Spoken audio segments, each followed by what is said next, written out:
Good morning, my dear students. Welcome to our pre-recorded discussion. So the reason why we are conducting this is because I cannot meet you, no, today, no, via online or via Zoom, since meron akong unexpected na schedule, no, sa pagpunta sa mga public schools para asikasuhin ang scholarship ng mga estudyante natin sa basic education. But by the way, we are going to still, no, magkakaroon pa rin naman tayo, no, ng discussion. Kanya lang, we are going to do this via pre-recorded. Okay? So today, ang paksang ating tatalakayin ay patungkol sa sustainableng kaunlaran at climate change. So kapag sinabi nating sustainable development, no, ang pinag-uusapan natin dito ay progreso o kaunlaran na hindi lang para sa atin ngayon, no, kundi para rin sa mga susunod pang henerasyon. Parang we are enjoying the resources, no, na meron tayo today, such as foods, energy, etc. Pero sisiguraduhin din nating may iwan pa rin, no, sa mga susunod na henerasyon. But one of the biggest challenge or problem natin ngayon is the climate change. And dito sa Pilipinas, sobra din nating siyang nararamdaman, di ba? Today we are experiencing ang mga mas malalakas na bagyo, no? Mas madami, such as this year na, di ba, malapit ng umabot sa 20 plus, di ba, ang bagyo. Not only that, but also during summer, di ba? Alam naman natin na during summer, sobra-sobra din ang init. To the point na nagkakaroon na din tayo, no, ng mga tagtuyot. And the reason kung bakit nagkakaroon ng climate change, una ay deforestation. So ito yung pag-consume natin, no, ng sobra-sobrang resources sa kalikasan, pagputol ng puno, at kasabay nun, di ba, pagkapatay o pagkawala ng mga hayop at halaman. So this activity is called deforestation. Pangalawa, yung sobra-sobrang paggamit din ng fossil fuels, no? Nagkakos din yon ng pollution, dahilan para uminit, no, ng sobra ang ating mundo. So ilan lang ito, no, sa mga pangunahing reasons kung bakit nagkakaroon tayo ng sobra-sobra ding pagbabago sa klima natin. Pero good thing is, sabi nga nila, sa kabila ng dilim, di ba, mayroong liwanag, may pag-asa. So may paraan para maiwasan, no, yung matitinding epekto ng climate change, such as paggamit ng renewable energy, no, tulad halimbawa ng solar at saka wind.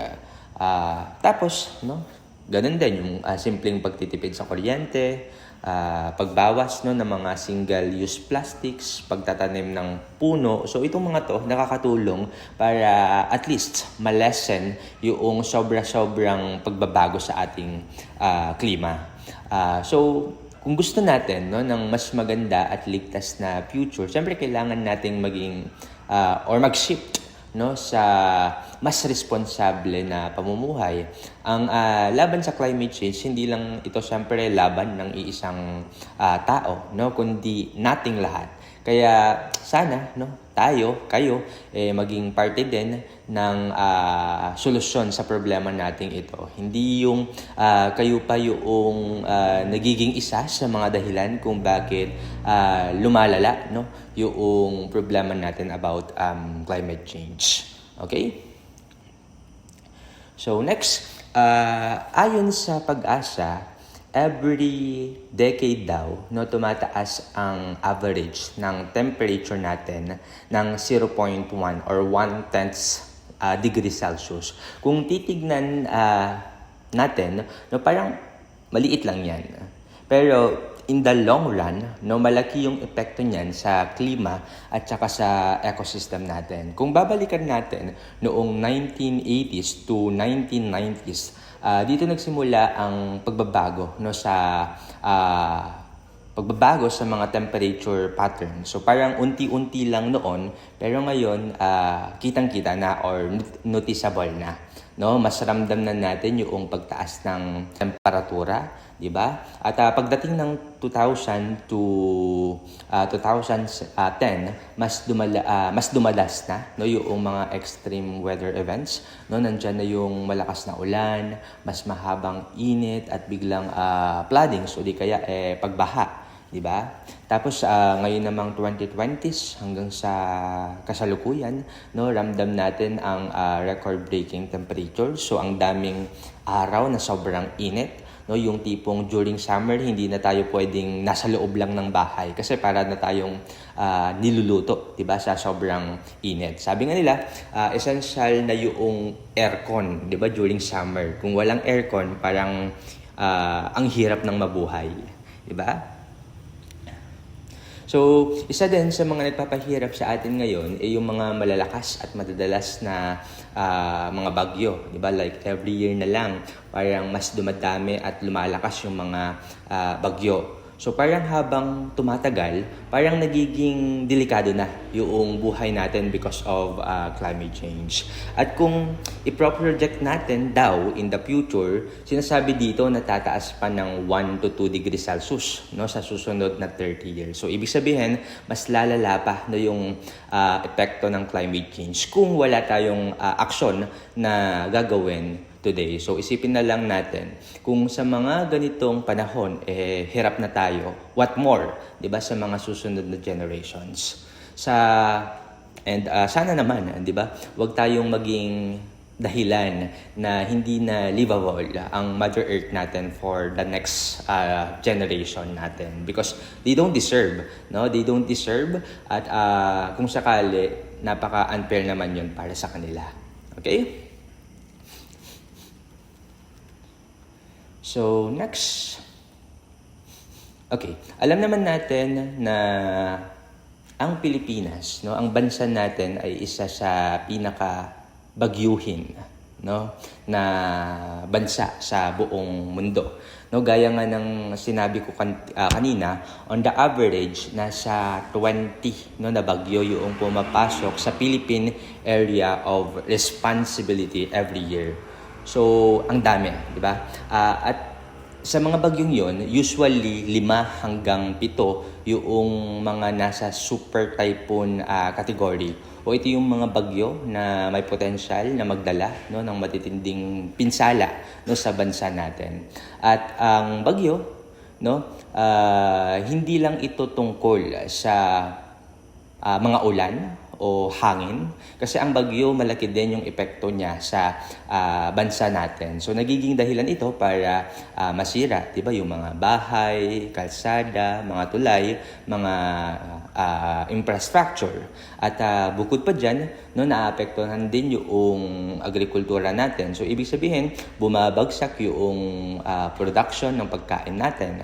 At syempre, no, may epekto 'yun sa ekonomiya natin. Kasi sabi nga dito, no, umaabot ng mahigit 20 billion ang average ng economic losses, no, kada taon. So, ang laki nun, di ba? At syempre, yung pinaka naaapektuhan dito ay yung mga magsasaka natin, no? At hindi lang physical, no, yung epekto ng mga bagyo, no? Naaapektuhan din ito yung psychological well-being natin. Diba? Kasi every bagyo na pumapasok sa bansa natin, alam naman natin na hindi lang ang napipinsala ay yung mga pananim natin o yung mga bahay natin, kundi nagiging dahilan din ito para mawala, no, yung buhay ng ilan sa mga kababayan natin. Kaya hindi nakakapagtaka na ang bagyo ay isang malaking challenge, no, para sa bansa natin. Pero ang nangyayari kasi ngayon, 'di ba, ang gobyerno natin, 'di ba? Alam naman natin napaka-incompetent, 'di ba, sa halip na sustainable solutions, no, yung gawin puro mga substandards. Kaya ang bagyo at saka yung mga pagbaha hanggang ngayon malaking problema pa din natin. And buti na lang, no, tayo ding mga Pilipino ay ipinanganak na prepared at resilient, no, sa mga ganitong klase ng sakuna. Diba? Nasa kultura na natin yung kapag may mga ganitong bagyo, handa tayo lagi, no, at kaya nating bumangon kahit malala pa yung epekto nila. Okay? So, ganun tayong mga Pilipino. Now, let's talk about sea level rise o yung pagtaas, no, ng tubig naman sa dagat. So, ayon mismo sa Climate Change Commission by 2050 daw, which is actually hindi na ganun kalayo from this year kasi may posibilidad daw na lumubog na ang ilan sa mga baybayin sa Visayas at Mindanao. So, imagine that, parang ang ibig sabihin nun, may mga communities sa baybayin ng Visayas na mawawala dahil lalamunin daw ng dagat. So, ang pinaka-vulnerable o apektado dito is yung mga low-lying islands. Tulad halimbawa ng Sasulu Archipelago, parts ng Bohol at coastal areas sa Mindanao. So, ang sea level rise ay hindi lang simpleng environmental issue. Isa din siyang socio-economic problem. Kasi isipin nyo, maraming Pilipino, di ba, yung nakatira at umaasa sa baybayin para sa kabuhayan nila, lalo na yung mga fishing communities at mga lugar na nakadepende, higit lalo na sa turismo. So kapag lumubog o nawasak ang coastal, mawawala hindi lang ang mga buhay nila, kundi pati yung mga hanap buhay nila. And with that, nagkakaroon ng chance ng tinatawag nating forced migration o yung mga tao na pipilitang lumikas.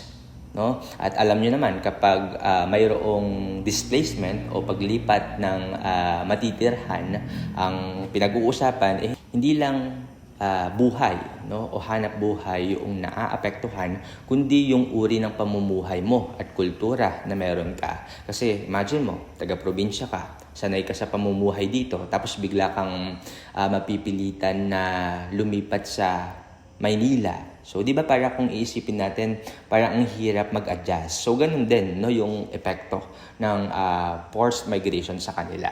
Kaya ang sea level rise, hindi lang siya tungkol sa pagtaas ng tubig sa dagat kasi nakaka-apekto din ito. At binabago nito yung buhay ng milyon-milyong mga tao na nakatira doon. Okay?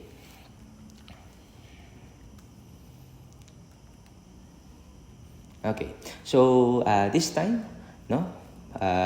pag-usapan naman natin ang deforestation o yung pagkawala ng ating mga kagubatan. So, ayon sa DENR, as of 2024, nasa 7 milyong hektarya, nasa 7 milyong hektarya na lang ang natitirang kagubatan sa Pilipinas. So from the original 27 million hectares noong 1900s, ngayon nasa 7 million hektarya na lang. So ganun kalaki yung nabawas sa mga kagubatan na mayroon tayo dito sa Pilipinas. So now, bakit nangyayari ito? Siyempre, ilan sa mga pangunahing dahilan ay illegal loggings, agriculture expansion, o yung pag-convert ng gubat para gawing taniman. Isa pang dahilan is yung urbanization. As we can see today, patuloy yung paglaki ng mga syudad. At syempre, hindi mawawala yung mga mining activities. So, yun yung mga main reason kung bakit nangyayari yung tinatawag nating deforestation. Pero, syempre, yung masakit dito, ang pagkawala ng gubat, hindi lang naman yan simpleng pagkawala ng puno. Malaki yung epekto niyan sa biodiversity. Diba? Kasi ibig sabihin, nawawala rin yung tirahan ng iba't ibang mga hayop at halaman. Pati water supply natin, apektado din. Kasi ang gubat, ang natural na nag-iipon at nag-filter ng tubig na iniinom natin. At bukod pa dyan, apektado rin ang climate regulation. Kasi tandaan nyo, ang mga puno ang sumisipsip sa carbon dioxide. Kapag konti lang ang puno mas lalong iinit ang mundo. At dagdag pa doon, tumataas din ang risk ng natural disasters tulad halimbawa ng pagbaha at saka landslide. So kung tutuusin, deforestation is not just about losing trees, no? It is also about losing protection, resources, and even yung future stability ng inang kalikasan natin. So now, let's talk about pollution naman, especially sa hangin at tubig. So sabi dito, no, ayon sa World Health Organization, as of 2024, ang Metro Manila daw ay kabilang sa mayroong pinakamataas na PM 2.5 air pollution level, no, sa buong ASEAN. So ibig sabihin nun, sobrang dami, no, ng maliliit na particles ang nalalanghap, no, ng mga taga Maynila araw-araw. Kaya 'di ba hindi tayo magtataka kung bakit ang dami, no, sa atin yung mga nagkaka-asthma o di kaya ay hirap sa paghinga because, no, dito sa level o air pollution, no, na mayroon tayo dito. So saan nga ba, no, galing yung air pollution? Siyempre una, no, sa mga vehicle emissions, no. So ang daming mga sasakyan sa kalsada na puro itim na usok yung nilalabas, no. Pangalawa, yung sa mga pabrika, no, at iba pang mga industrial activities, may mga dagdag pa na construction dust at yung pagsusunog ng basura o open burning kung saan-saan. Kaya nga sabi nila sa Maynila, kapag huminga ka doon, para ka na ding naglalason.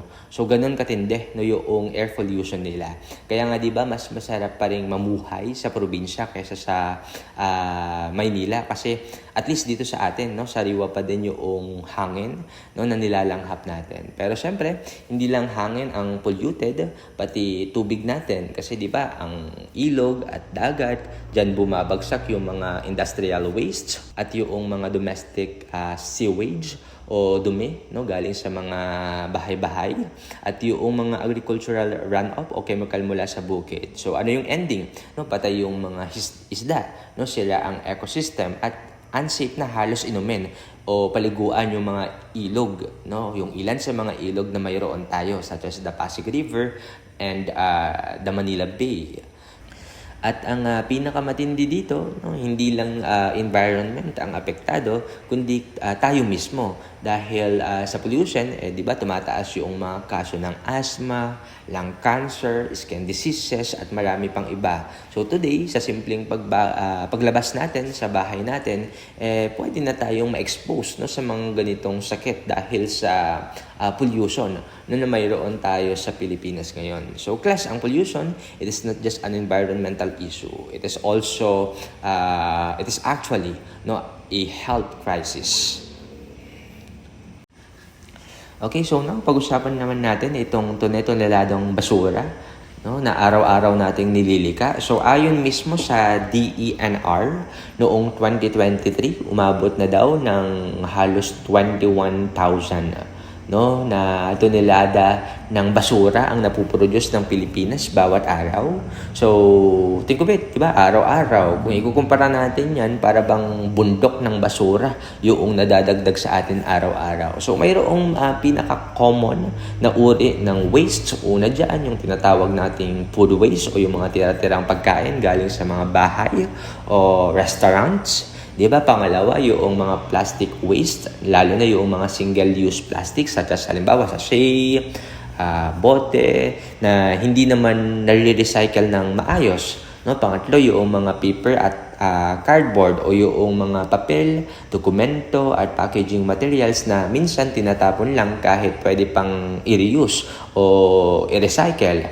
Pang-apat, yung mga electronic waste o yung mga tinatawag nating e-waste. So ito naman yung mga sirang cellphones, appliances at iba pang mga gadgets na hindi basta-bastang pwedeng itapon kasi sila yung mga mayroong toxic chemical. So now, ano-ano ba yung epekto ng mga ito? Una, no, problema sa sanitation o nagdudulot ng baha o di kaya ay sakit. Pangalawa, environmental degradation o pagkasira ng kalikasan natin. Pangatlo, public health issues kasi maging tayo rin ay apektado, no, sa dumi at pollution.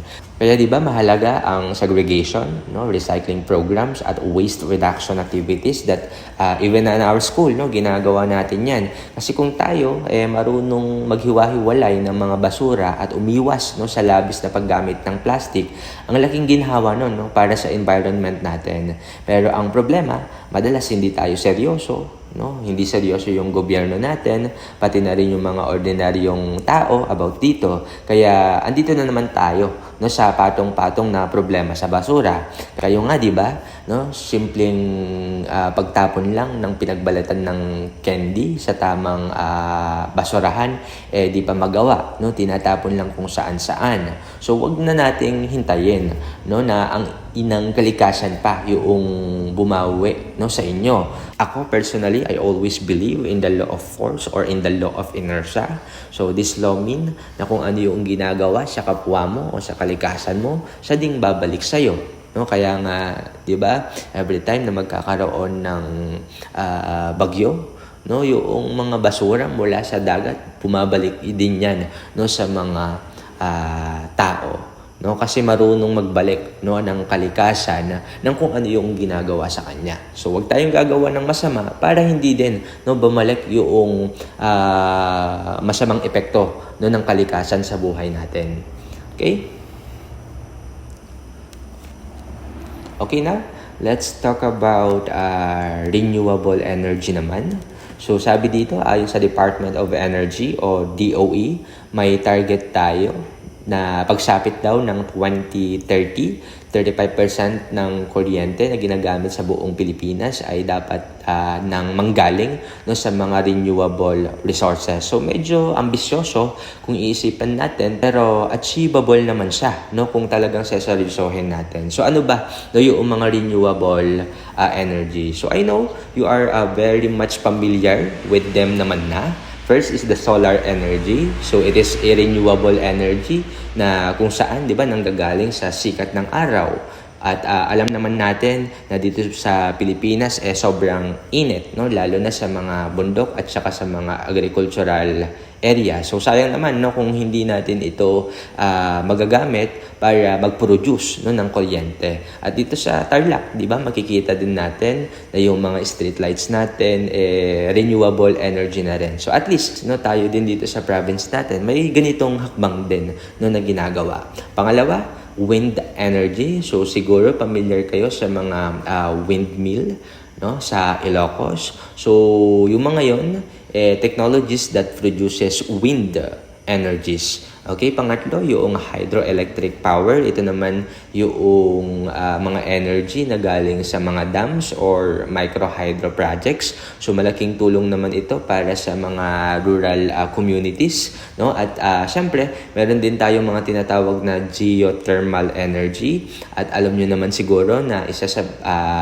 ang Pilipinas sa may pinakamalaking geothermal capacity sa buong mundo dahil sa dami, no, ng bulkan na meron sa atin. Kumbaga, yung volcanic activity natin na kinakatakutan, pwede rin natin gawing advantage because it can produce renewable energy also.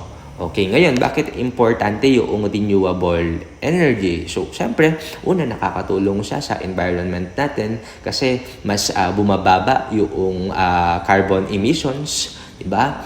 Pangalawa, mas sustainable siya, no? Hindi tulad ng coal at saka ng oil, no, na nauubos agad. At pangatlo, nagbibigay din siya, no, ng trabaho at energy security para sa bansa natin. Kaya kung tutuusin, ang renewable energy hindi lang siya basta tungkol, no, sa kuryente.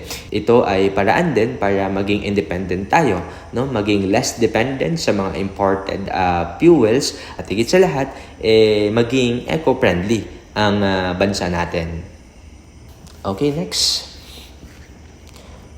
I think this is one of the most critical issue, no, pagdating sa food security, which is ang banta ng El Nino. So based on the slide, ayon mismo sa Department of Agriculture noong 2024, no, naglabas sila ng babala na maapektuhan ang supply ng bigas natin dahil sa El Nino phenomenon. So ano ba yung nangyayari kapag may El Nino? Siyempre, no, nagkakaroon ng extended dry period o yung sobrang tagtuyot. At kapag sobrang init at walang ulan, siyempre yung pinakaunang natatamaan dito ay yung mga pananim natin, no? Yung mga palayan, natutuyo, pati yung mga iba pang mga crops gaya halimbawa ng mais, gulay, no, lahat 'yun naaapektuhan din. Now, ano yung immediate effect no ng El Nino? So pangunahin diyan nagkakaroon ng food shortage at kapag kulang ang supply no ng mga produkto automatic no tataas din yung presyo ng pagkain. So this problem hindi lang sa short term no kundi long term din kasi maaaring magsasaka no ang nawawalan dito ng income. So ibig sabihin hindi lang pagkain ang problema kundi pati yung kanilang kabuhayan. At kapag hindi natugunan yung problemang ito no sa El Nino at food shortage maaaring magdulot yon ng malnutrition lalo na sa mga vulnerable groups gaya no ng mga bata. Ngayon, paano natin siya matutugunan? So dito naman, pumapasok yung development ng drought-resistant crops at improvement no, ng mga irrigation system. So ibig sabihin, kailangan natin ng innovation no, at support sa ating agricultural sector. Kasi kung wala, paulit-ulit lang tayo na magiging biktima at hikaos tuwing mayroong El Nino. So paulit-ulit na mayroong taggutom. Okay?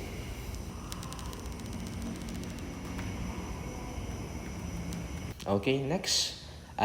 Alam naman natin no, na sa Pilipinas, ang magsasaka ang isa sa pinaka-importanteng sektor no, ng lipunan natin kasi sila yung nagpo-produce no, ng mga kinakain natin araw-araw. Pero ironically, diba, sila rin yung isa sa pinakahirap sa buhay. No? Bakit? Kasi ang dami nilang challenges no, na hinaharap araw-araw. Una, no, yung pagbabago-bago ng panahon kasi 'di ba dati predictable o nahuhulaan kung kailan no yung tag-init o yung tag-ulan pero ngayon halos hindi na natin alam no. Kaya ngayon 'di ba parang hirap sila na magtanim kasi hindi na nila alam kung matutuyo ba agad yung kanilang mga pananim o di kaya ay babahain no kasi ang bilis no na nagbabago yung ating panahon.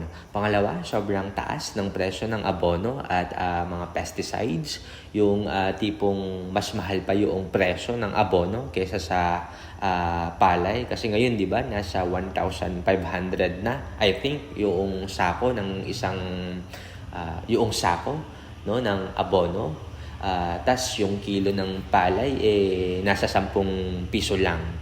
So 'di ba kung titignan natin nasaan yung hustisya. So ibig sabihin bago pa sila umani 'di ba parang lugi na sila sa gastos. Dagdag pa dyan, no, marami sa kanila yung walang access sa maayos na irrigation. Umaasa lang sila sa ulan. Kaya ang tanong, paano naman sila tuwing tagtuyot? Diba? Pangatlo, kulang din sila sa support system. Walang sapat na credit, insurance, at saka storage facilities. Kaya kahit umani man sila, marami pa rin yung nasasayang dahil sa post-harvest losses. Diba? Medyo mahirap lang isipin, diba, na sila yung nagpapakain sa atin, pero sila mismo, diba, kulang yung kita para makatawid. Kaya kung tutuusin nga, diba, dapat nasa top priority yung support sa mga magsasaka natin. Pero nakikita natin, no, kulang pa rin ang effort ng gobyerno at mga private sector para sa kanila. Kaya hanggang ngayon, diba, nananatiling isa sa pinakamahihirap ang mga magsasaka natin dito sa Pilipinas. Okay? So ngayon naman, let's talk about lifestyle changes. No, kung mapapansin natin, unti-unti nang nagbabago ang consumer behavior ng Pilipino pagdating sa environment. So ibig sabihin, tayo ngayon mas conscious na tayo no sa kung paano makakaapekto sa kalikasan ang mga choices natin araw-araw. Example, reusable products. So dati lahat plastic, diba? Plastic bags, plastic straw, plastic cup. Pero ngayon, marami na yung gumagamit ng eco bags, metal straws, no, at reusable containers.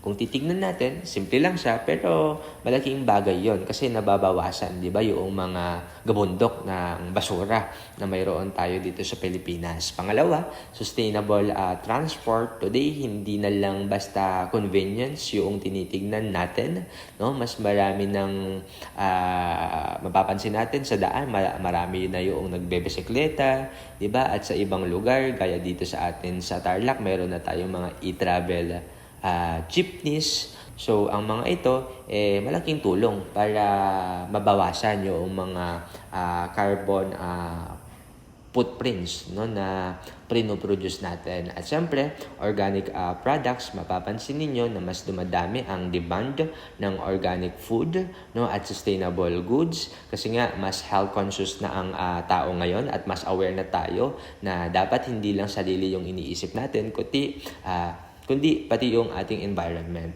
So ang lifestyle choices ngayon ng mga tao ay hindi na lang tungkol, no, sa mga personal preferences nila. Reflection din siya ng growing awareness natin sa environmental protection. So ibig sabihin, habang tumatagal, nagiging mas responsable tayo sa kung paano natin ini-influence, no, yung environment natin through our daily choices. Okay?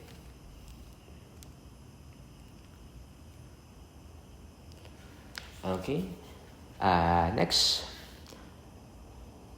Okay. So kahit papaano, 'di ba, tayo dito sa Pilipinas, isa din tayo sa mga nakikipaglaban sa climate change. So for sure, no, meron kayong iba't ibang mga programs no, na naririnig about here, such as tree planting. Diba? So ang Pilipinas ay actively part, no, ng international agreements pagdating sa pakikibaka sa climate change. So ibig sabihin, kasama tayo sa global team effort para protektahan ang environment at i-promote ang sustainable development na isinasagawa, no, ng lahat ng mga bansa o halos buong mundo. So una, bahagi tayo ng tinatawag nating Paris Agreement. So ito yung kasunduan na nagko-commit ang mga bansa na bawasan ang kanilang paggamit ng mga carbon emissions, no, para hindi lalong uminit, no, yung mundo natin. Kumbaga, teamwork to, 'di ba? Lahat merong ambag para hindi lumampas ang global temperature sa dangerous level. Pangalawa, yung Sustainable Development Goals or tinatawag nating SDGs, o ito yung 17 goals na hindi lang tungkol na sa climate change pero pati din sa poverty o kahirapan, 'di ba? Inequality at iba pang global challenges. Para sa checklist, no, ng mga dapat nating gawin, no? Dapat gawin ng mga bansa para maging sustainable no, yung mundo natin. At pangatlo, meron tayong ASEAN Climate Initiatives. Since bahagi tayo ng Southeast Asia, no, nakikipag-tulungan din tayo sa mga kapitbahay nating bansa para mas maging climate resilient, no, yung region natin, yung region natin. Kasi syempre hindi lang border bound o tayo lang yung naapektuhan ng climate change, kundi lahat, no, ng mga bansa ay apektado. Okay? Okay? I think that's all for today. At before tayo mag-end dito sa ating session, no, gusto ko lamang i-inform kayo na hindi tayo magkakaroon ng midterm examination or paper and pencil examination. But instead, no, magkakaroon kayo ng performance test. Ngayon, kung please paki-PM ako, Miss Nicole, Miss Leslie, Miss Elena, and Miss Boog, no, para isend ko sa inyo yung instruction. Okay? So, after this session, marinig ninyo ito, i-PM ninyo ako agad. And Miss Leslie, gawan ako ng listahan ng attendance natin. So lahat ng mga nakikinig ngayon dito, paki-inform si Leslie na natapos na ninyo itong video so that maisama kayo sa listahan. So Leslie, wag i-add yung mga hindi mag-i-inform sa'yo no, na napanood na nila itong video na ito. Okay, so I think that's all for today. Kung mayroon kayong mga katanungan, paki-PM lamang ako and I am happy, no, masaya ako na sagutin kayo. Okay, thank you so much and may God bless you all.